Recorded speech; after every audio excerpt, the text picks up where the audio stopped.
So Torso just released the 2.0.1.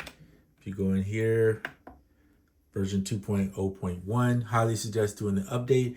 I also suggest that you do a factory reset after you install the update. It usually helps it for some reason to make it smoother. Everything runs the way it should. So before you start making a project after 2.0.1 is installed, do a factory reset. They added this format external USB drive. So if you have one of these, you can format it within here. It also will format the drive within itself when you do the update, which is nice. So everything should be working pretty smooth. I haven't had any issues.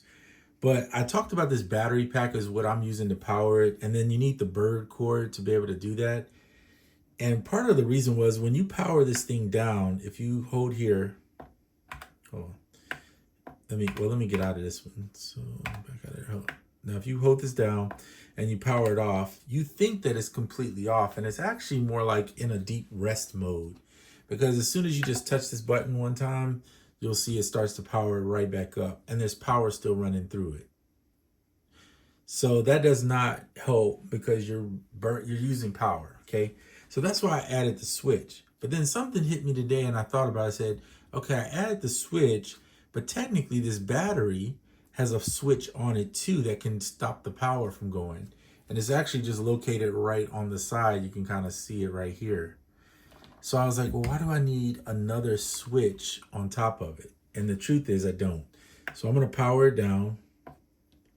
Hit yes. It's going to power down in a sleep mode. But then to power down, now watch, pay attention over here. You'll see a sound flicker. I'm going to turn this off. The battery's going to go off. You see the flicker over there, a little sound? That's not from a mic. That's from this. It flickers this little click sound when it goes off.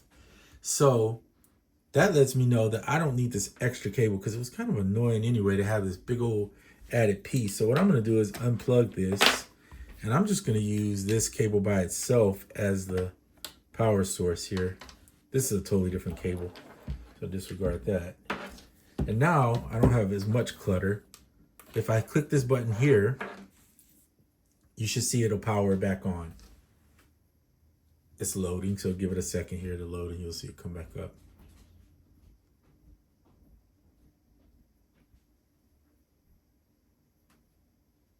It popped and you see there's 2.0.1 loading right there.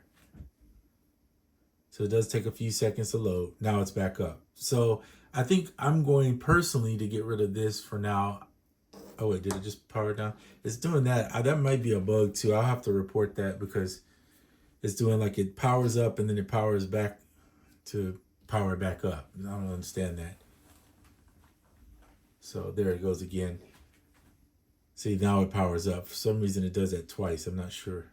But anyway, this is one less cable I gotta have. So I'm super ecstatic about that. I talked about those cables in a previous one. You don't really need it. Again, if you're using this, if you're gonna use well, I'll tell you what, you will need it if you use the power brick, because the power brick has no way of doing this, but because this one has a switch on the side, you don't need the power, that extra one between this. But if you decide to use the one that it comes with, yes, you will need that other cable. All right, I hope all is well, and I'm out.